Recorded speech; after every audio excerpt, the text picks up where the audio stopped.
when I was dealing with the businesses that was in here, I was always asking questions. I never like did anything on my own. People think that the opportunity is only in New York City. The opportunity is only in Canada or wherever. I was like thinking of a blank white paper. Oh, actually, yeah, I just came here with whatever I had. I even didn't think of anything. Like my friends was like telling me, "Oh, be careful of your shoes."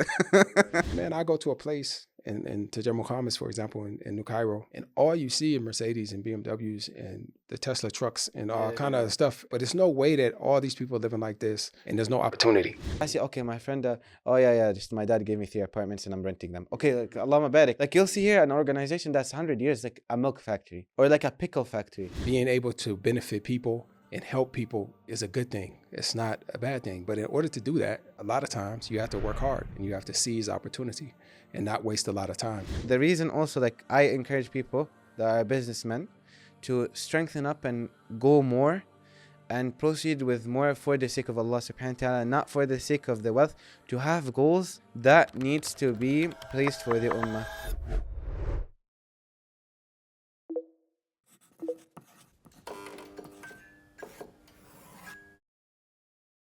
Are you tired of the 9-to-5 trapping you? Are you unable to relocate because finding remote halal income is a major obstacle? Then you need to consider Muslim Certify. Muslim Certify helps Muslim men learn virtual appointment setting, a career path where some brothers are earning up to $2,000 to $10,000 per month, depending on effort and consistency. Imagine earning a thriving income with just a laptop and an internet connection. This gives you the freedom to live anywhere in the world and make hijrah without financial worry, inshallah. Muslim Certify has over 150 brothers in their program with plenty of success stories. Check out the link in the description for more details. Assalamu alaikum wa rahmatullahi wa barakatuh, and welcome to the Make Hijrah Podcast. This is where we sit down with Muslims from around the world who have already made hijrah. We also sit with people who are preparing for hijrah and people who are building a life outside of the West. We break down the real experiences, what worked, what didn't. In this episode, we're joined by our brother Omar Alhayek from Canada, and we discuss some of the business opportunities available in the Muslim world.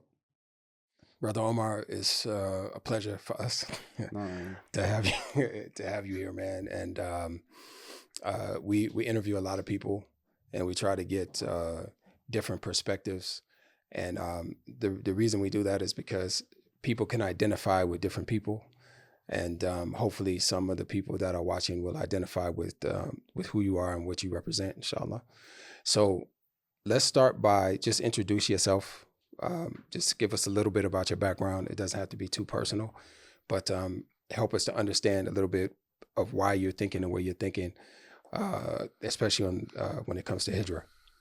رب اشرح لي صدري ويسر لي أمري واحلل عقدة من لساني يفقهوا قولي واجعلني ربي يسر أمري. Okay, so the thing is, well, the reason that I did hijrah is, of course, that there was 2 reasons that I came to Egypt. First of all, of course, marriage and hijrah.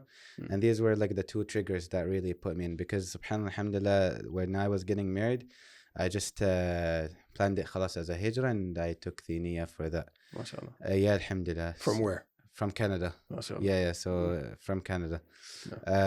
Where, like, just to disclose real quick, I used to run a couple of businesses in Canada. I had a mobile car wash, and I had a restaurant that alhamdulillah I sold before I came here. MashaAllah. And that was like a year and 7 months or 8 months ago. MashaAllah. So I came here in August 2024.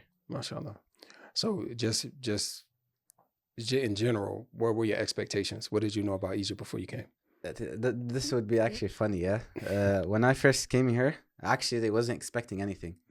Like I was, even in whatever, like the procedures that I was taking in my life, I didn't know that I'm gonna get into any procedure of paperwork, and I was like thinking of a blank white paper. Like I just came here with whatever I had. I even didn't think of anything. Like my friends was like telling me, "Oh, be careful of your shoes." Okay, right. Yeah. Like this difficult thing, yeah. Right. But when continued and I came here. Yeah, it was like a shock where I actually needed to man up and needed to get things going. Right. And I didn't know that I had a responsibility until I came here. MashaAllah. Like when I was in Canada, it was like all fluff and bluff, like where like we had I had like places, alhamdulillah, and I never even like when I was in Canada worried about rizq at all or wealth at all. Like I'm actually for real. MashaAllah. And alhamdulillah until now. But of course there were some scenarios that came up where just because of the hijrah part, it's not because I'm in Egypt or all that kind of stuff. It was just the hijrah part where I need to take care of a family. Right. So that's the only thing. But I wasn't like, I didn't prepare anything. I was just because I was like in a bit of a rush and I stopped thinking and I said, okay, I promised that, okay, when my so when I have something where like it triggered me doing hijrah, I say I'm gonna go do hijrah. Right. So I just had that and I took my passport and alhamdulillah I just directly traveled without even like thinking, did my istikhara and just got scared that I would have been fell into a fitna that I would have not did the hijrah. So alhamdulillah. Yeah. Let me ask you a kind of a personal question. Yeah. Were you raised up in religion, or did you later come to become religious, like as you got older? I think yeah, my father plays a big role, but I think it was like alhamdulillah, mostly guidance from Allah. Like it was the guidance from Allah subhanahu wa ta'ala. When I was like young, it was me. Alhamdulillah, like my family, of course, some of them, may Allah guide them. They do not agree with some of the things that I do, but my father, alhamdulillah, he prays and all that kind of stuff, and may Allah reward him. But other than that, yeah, I think I took that path, and Allah blessed me, and that's from His Fadl. It's nothing from my hands, nothing from my thought, nothing from my own, but it's just blessings from Allah subhanahu wa ta'ala that Allah chose me to be guided. And alhamdulillah الذي هداني هذا ما كنا نهتدي لولا أن هدانا الله. From there I just proceeded, and when I was like 13 years old, if I'm not wrong, like grade 8 and all that kind of stuff, I was gradually starting learning the deen. And then alhamdulillah, may Allah reward the Sheikh at Al-Imam Masjid in London, Ontario. His name is Sheikh Abdurrahman, where I studied the Aqidah under him, like Usul al-Thalath. May Allah reward him. Really appreciate him. And then started, building the foundation, and I'm still, of course, building. Still didn't build anything, but from there, just just a regular person, yani. MashaAllah. Yeah. MashaAllah. So people know you would know that, MashaAllah, you're an entrepreneur, right? And you pursued different business ideas, and MashaAllah, Allah gave you success in some of your ideas. So you're the type of person that other entrepreneurs can relate to, right? In some cases, people don't see opportunity outside of what America, Canada, UK, this type of thing. You mean I relate to them, not they relate to me? No, man, they relate to you, bro. Or you relate to each other. Yeah. No, I'm not. No, because this is important, man. Because some people they're not entrepreneurial. That's just how it is, and that's a natural way society is. You have people that want to work and people that want to build business. So, mashallah, you're one of the people that like and enjoy building business. Yeah. So, someone would ask, okay, you want to make hijrah. You have mashallah, you have some successful business going in Canada. So, what opportunity after you came to Egypt and you stayed for some time? Where did you see opportunity here in Egypt to do business or to network with other business-minded people? To be honest, like it was all like with the flow. It wasn't like something that I planned, to be honest. When I was like starting the business here, at first, to be honest, I was stuck, to be honest, with the mind of an online job. Like I'm actually for real, not like as a business to like where I had my media company and I wanted to do like some marketing for some people where I did, but excuse me, I started then proceeding into like alhamdulillah, Allah blessed me to be a talkative person. Like I connect with people, alhamdulillah, and like a lot of people. So when I connected with some brothers here that are in Egypt, they are Egyptians, by the way, and of course there are the foreigner aspect, but mostly Egyptians.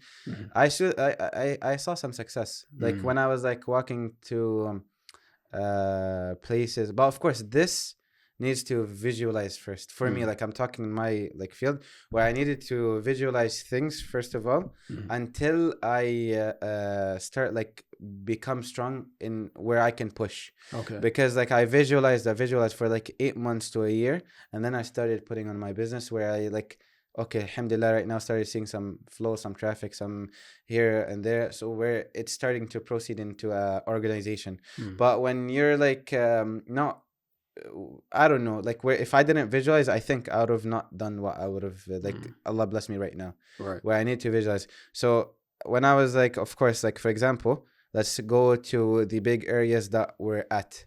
Or like the rich areas like Mivida, like let's say Medinati is not, by the way, it's okay, a middle class, upper like middle class, but it's not like rich area yet. There are some places in the villas, okay, yeah, that's rich area, but the rest they are like, okay, rich area. It's like, you know, it's like the West where it's like a same building, it's humble, it's that, but it's the same thing where like there's high people and there's like I mean like excuse me, rich and just middle class. Right.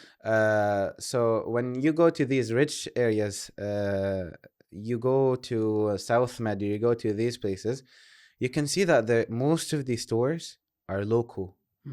Most of these stores are local, and the amount that they're paying for rent and for operating their business, the liquidity they have is scary, by the way, which people just miss out. But the thing is, here in Egypt, I think Egyptians like do not. I think they think that they're still low. I think when they look at the West, they think, okay, so if they had like liquidity or like the rent is $10,000 here, they think there is like $100,000 for some reason. Right.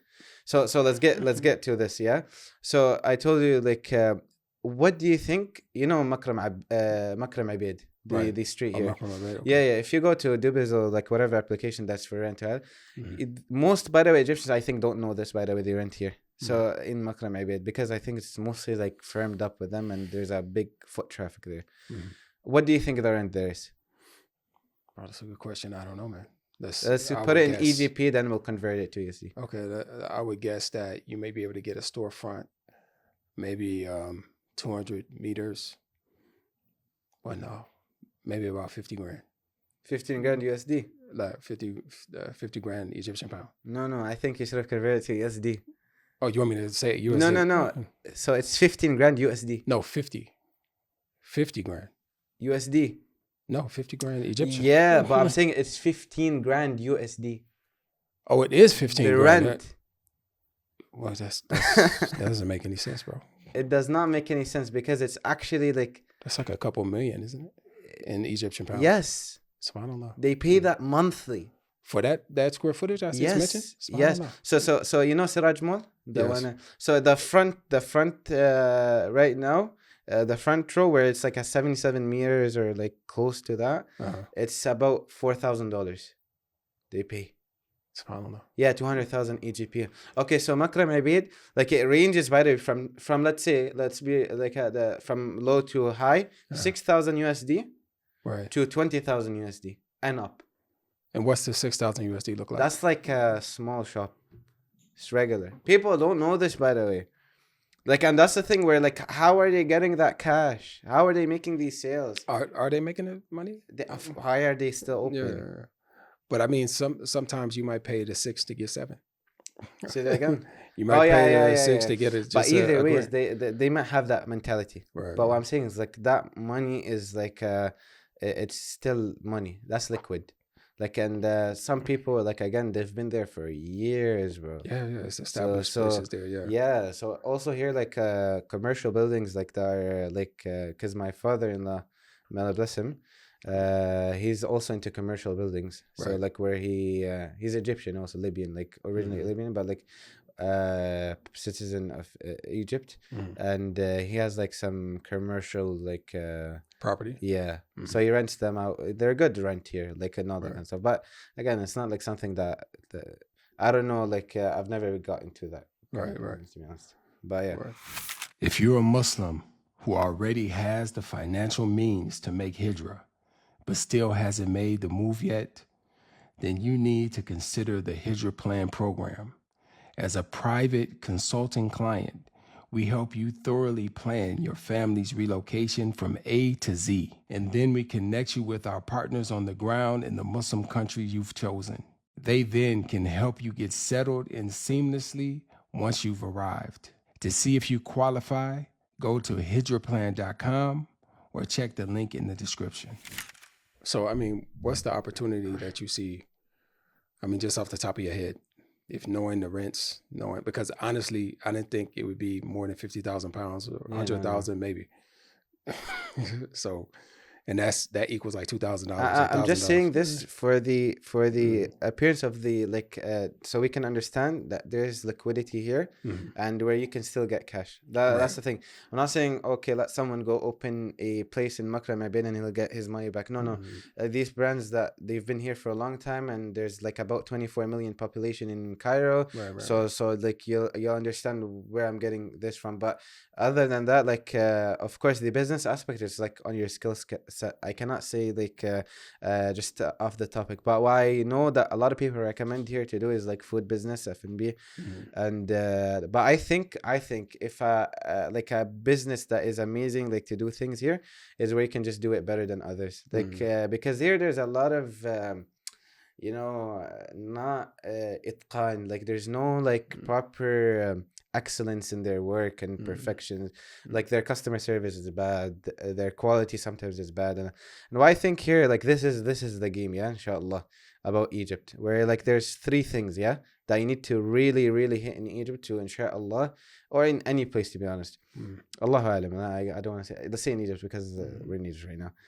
You gotta get testimonials here, like in Egypt, so people can trust. Right. And then you gotta get a lot of publicity. Here it's like a big game in marketing, right. Capitalist country. So and the publicity, testimonial, and quality.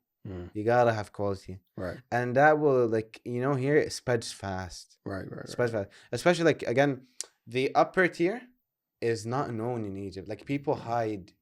Yes, they have their compounds, but people don't want to know that they have like money. They'll have a lot of money, bro.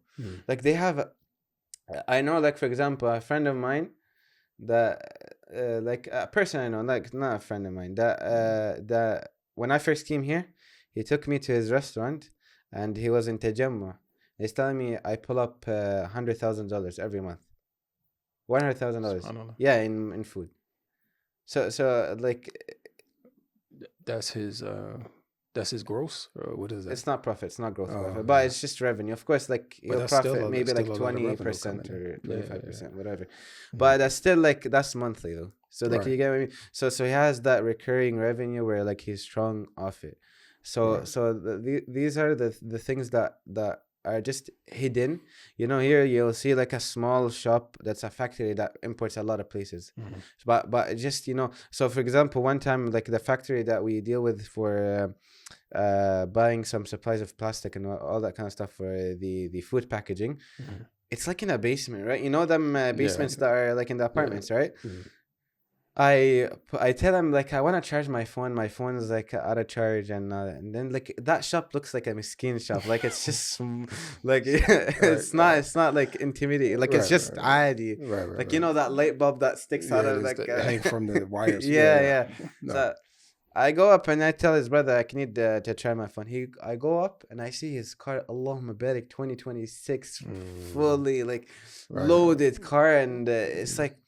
And it's not the fact of the materialistic. I'm not looking at that. I'm just talking the hope that there is, where people there's something hidden that I don't understand. Right. And then I started proceeding into things, and like here it's just that the game is the game. It's just like anywhere. It's just you just need to simplify things. You gotta again understand it. You complicate yourself, then simplify it, and then just go on this loop that you're gonna inshallah get something out of it. So I mean that's really interesting, man. I've been here for a long time. Yeah. And I didn't realize this. And actually, I had a lot of signs because I know some people that own business, and the Egyptian way is to seem miskin. It's to seem like, how's the business going? They're scared of hasad. No, that's legitimate. They don't want the iron on them and this type of thing. So But then like one person that had a software company for a long time, since like probably over 30 years. Like I talked to him later, maybe, I don't know, 10, 15 years later, I reached out to him and I asked him about his business. How's everything going? And then of course he gave me the competition is whatever. Yeah. Right. Then he invited me to his office and Mm. I'm looking at it like, bro, you're not doing bad, bro. Stop that. Yeah. But the thing is that with that, people think, and I just had this conversation earlier, people think that the opportunity is only in New York City, right? The opportunity is only in Canada or wherever, where you have people that are thriving. And I mentioned, I said, man, I go to a place in Tajer Muhammad's, for example, in New Cairo, and all you see are Mercedes and BMWs, and I've seen, what do you call it? The Tesla trucks and all kind of stuff. And I'm saying, no way. Yeah. It's no way that, okay, well, maybe they're getting money from outside. Maybe. But it's no way that all these people are living like this and there's no opportunity. You know what I mean? Also like the opportunity here is real. Like, okay, I'll tell you this. So if you look in the situations, I'm not talking to politics or any of that kind of stuff, but I'm talking about most of the Americans that are like politicians or like serious into government. Where are they going? Like, where do they want their money to go? Like, why are they going to like these places to open a business or ask for money, or in general? Like, why are they going to, let's say, and that's where, like I was saying, these lands has the liquidity. What I like about Arabs, and I actually really like it financially, they're good on saving money sometimes. Like, not all of them, of course. There are some really good liquidity investing. I'll see, of course, like like for example, I didn't see in Canada, or I've been, of course, to New York and Buffalo, but I didn't like get much involved in US, but I was like involved in Canada. So like I've never seen a passed down wealth in Canada much. I've never seen. But when I see here, like there's like, I see, okay, my friend, just my dad gave me 3 apartments and I'm renting them. Okay, like Allahumma barik, like okay, I have my business that's passed down to me 100 years. Like you'll see here an organization that's 100 years, like a milk factory or whatever factory that they are, or like a pickle factory. So like I think that's more worth than you living in the West. Like I think that is like that is a real izzah. Like of course there's many meanings into izzah, but like I'm talking about that Allahumma barik, these families have been here for like 100 years that they didn't ask a single penny from the government or any of the places. So you understand. And also, like, just to speak of the fact of wealth, everything came from Muslims, I think, and I believe that everything came, whatever good that you see right now from the West came from us. And I think a lot of people right now just forgot it or just didn't know it, right? Where some people that are from the like older age didn't have the time to pass it down to their kids, or their kids didn't have the time to look it up. So I was like having the tafsir and like understanding of Surah An-Naml and Sulaiman alayhi salam, where he had all of the kingdom and the operation that he had with the bird, the hudhud, and the strength that he had with the jinn and all these places. He was like a powerful man. And then he says what? Imma an ashkura wa imma an akfur. Like, do you get what I mean? Like it's a part where you need to be grateful. And if you don't be grateful, you might be like, waliyadhu billah, like pivot from Islam. I mean, Allah never tests us with that, of course.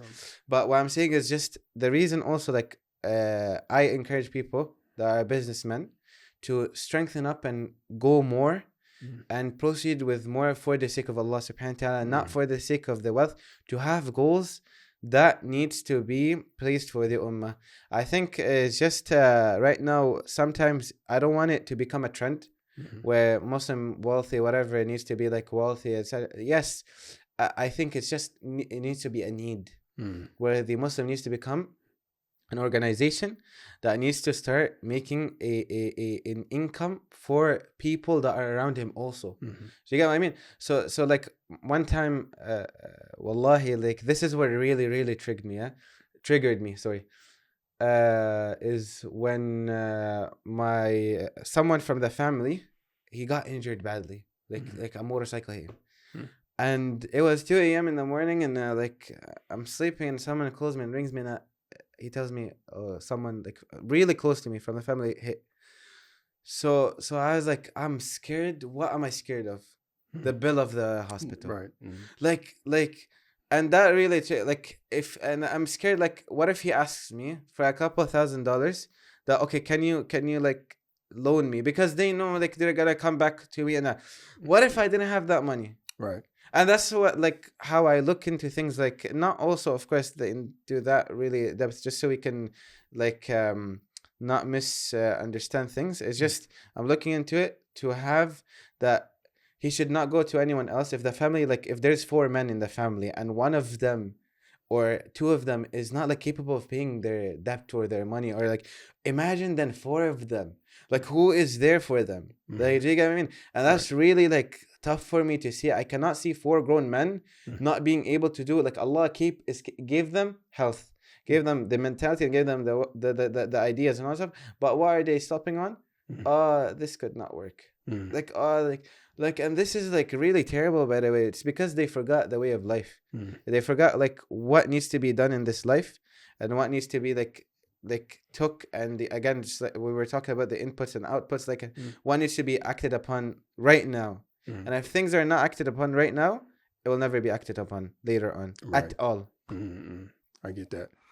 If you're a Muslim who's trapped in the West because you haven't found a way to make an income that will allow you to make hijrah, then you need to check out the Make Hijrah community, the hub where we've assembled all the tools the common Muslim needs to make hijrah, inshallah. Here's how it works. Communicate with Muslims already on the ground in Muslim countries. Select your hijrah destination. Learn how to secure an online or in-person income through one of our trusted partners, and book relocation assistance when you're ready to make the move, inshallah. This isn't just a community. It's a practical path towards making hijrah with real support. Check the link in the description for more information. You know, I think some communities understand this very well. I would argue that the Syrians understand it very well. Even the Palestinians, they understand it very well. But there are some groups that see it. And I think the more religious you become, the more you say, oh, the dunya and this, that, rather than it being looked at like the upper hand is better than the lower one, right? And being able to benefit people and help people is a good thing. It's not a bad thing. But in order to do that, a lot of times you have to work hard, you know, and you have to see opportunity, and you have to seize opportunity and not waste a lot of time. So I agree with you 100%. And I think we have to kind of change our mentalities. We have to stop being that person that's asking for stuff and be the one that's giving stuff. And when you have that many people that's able to give, now you got something else. Now you can take it to another level where you can try to build something together. So, I mean, so tell me a little bit about your group. You told me earlier that you would see a foreigner and you just right. So what are your objectives with the group that you have? So when I first came in, what happened is again there are specific people that you can see that they could go on with you, right? And especially when you have high aspirations, and when you gotta have goals that you need to conquer, etc., all that kind of stuff. Me, again, the basic needs, or like the fundamental of like a friend that needs to be like with me, I didn't take. There are some good people here, but I cannot take him because he still doesn't understand the way that I'm thinking, right? So every time I spot a foreigner, like when I was walking in Medina or walking into any place I go, I spot for I'll just go up to him and say, "Assalamu alaikum, how are you? And where are you from?" And then we just communicate. And subhanallah, sometimes suddenly I'll see subhanallah a big corporation behind this man. All of a sudden, Like, and subhanAllah, that's the rizq of Allah subhanahu wa ta'ala. Again, it's not from his tawfiq, like nothing to do, like just that Allah gave me the result of that. So it's just, you know, what I try to do, of course, like to have quality people in one community where like there's big decisions that could happen later on in the future.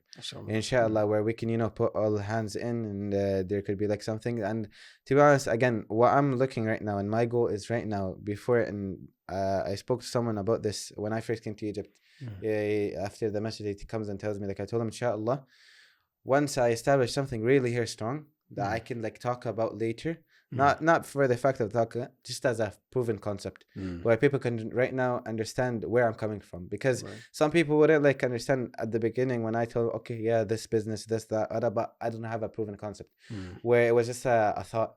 So right now where I'm in putting in implementations and all that kind of stuff, then inshallah, where we could put a proper guidance to the people, inshallah, may Allah protect us, and we can help people with, you know, again, in proceeding into any business that is required, not only in Egypt, to be honest.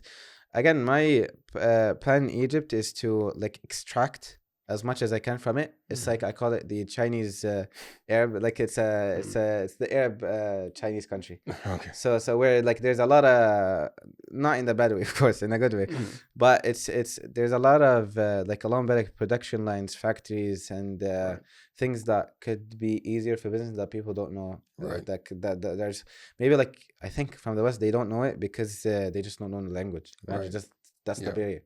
Right. So when inshallah I ask Allah subhanahu wa ta'ala to make it, alhamdulillah, I talk Arabic and we try to speak with them Egyptians, right? That's it. You know, I think that some people, and I was talking about this too earlier, that when we came to Egypt in 2002, like 24 years ago, right? Most people were coming for a specific purpose, study Arabic in a center. Very few people. I can argue that nobody was thinking about Hijrah at that time, but there were brothers before that. But generally, it's kind of like I'm gonna go there and learn Arabic. I'm gonna jump into a center or whatever. And now that's starting to change. Now you find people that don't even bother with centers. They come. They're trying to live in Egypt or wherever, and the language and everything is a secondary thing that they feel that they need to have. So that opens the door for people that are that were successful where they came from, and they felt that they just couldn't continue living in those environments, so they're changing environments, which opens up opportunities. A lot of them don't know how to. That's a verse, subhanallah, in the Quran. You know that. Like, what's that? It's where he said like it opens up opportunities. Like you know, when a person does hijrah, Allah opens like, abundance, right? Subhanallah. And to give you wealth from where you subhanallah, you don't know where it comes. Subhanallah. So but that again, that's a different mentality now, right? And I think that what you're doing is part of that process, inshallah, that later on you'll realize how many people benefited from these type of ideas. Inshallah. I'm just telling you, bro, like I'm saying that from just looking from the from back hindsight, that we needed this. And now, alhamdulillah, you can speak English, you can speak Arabic. So people that can't speak Arabic at all, they can come and say, man, I have these resources. I sold my business over here. I sold my house. I did this. What am I? Okay, if I just keep spending this money, it'll be gone. So what can I do here? And you can answer those type of questions because that's what you're doing now. You again, bro, I didn't know that. I lived in Nasser City for years. Yes, and I'm still thinking that it cost 10,000 pounds to. It's shocking. It's actually shocking. Like, and it gives like hopes, alhamdulillah. Like the understanding that there's liquidity here. Yeah. In some of these places, bro, like people won't know what you're talking about for $4,000 or whatever. It could be literally a little hole in the wall thing that, and they've been there for years and years and years, and they do business. Everybody knows them. Another thing too, man, is these areas where the foot traffic is just, they wouldn't even understand it. Yeah. Yes. And I could imagine what it's like. I don't know if you've been to Hussein. You've been to Hussein down at beside Ataba? Yeah, Ataba. These places, bro, I mean, it's like Ummah or something in some of these places, and people buying and selling all the time. Really, bro. Like, so you said that, and I'm thinking, well, how much is it there? because those are tourist places. Right. You know, the tourists go there and buy souvenirs and stuff like that. So how much is this guy paying for this little 5 meter by 5 meter thing? Yeah. So anyway, bro, yeah, man, that's great. But in conclusion, you said a lot. So what is your advice? And I want you kind of to direct it to people that are ambitious, people that maybe have businesses there and want to get out of it or keep the business, whatever, but they want to get out of there. And sometimes they don't see the potential business that could happen in other places, not just Egypt. Pretty much in almost some countries, you can find something that you could do business with. So what is your advice to them? Should they be afraid? Should they, No, I don't think they should be afraid at all, to be honest. It's because Egypt, one of the bonus things that are in Egypt, let's forget about rent, but like if you wanna try a concept, it's not costly. Do you get what I mean? Right. So it's not expensive, like to like, even if like I don't call it you lose it, but like it's just you learn it from whatever like feedback you get from a fallen product or something like that. Right. But I think if like people that are like, look, if people that have a goal, they have a business that they want to conquer in Egypt, they could do it. But the thing is, what could not make it do it is the mentality of the people around them. So the people that they could tell them, like they would ask a person that like a bawab or something, or like goes asks a regular Egyptian that is like desperate of money or something like that, and like excuse me of the word, of course I don't mean that, but what I'm saying is just ask the right people that need like guidance, even if you want to do it in Saudi, inshallah. And that's like again the goal for I think majority of us, where like we want to go there and all that kind of stuff. But like again, just here come if you have some liquidity, visualize things, get and make it better than regular people. Like again, with them companies that are already also I think the cheapness that is coming from Egypt, or like the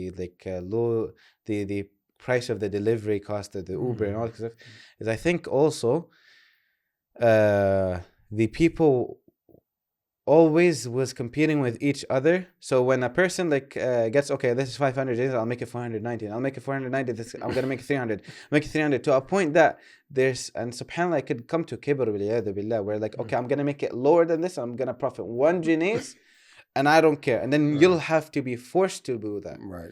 And this is the thing, I think, where like again, there's a lot of illusions here and a lot of good, but you gotta just ask Allah subhanahu to guide you and to aid me, and ista'in billah.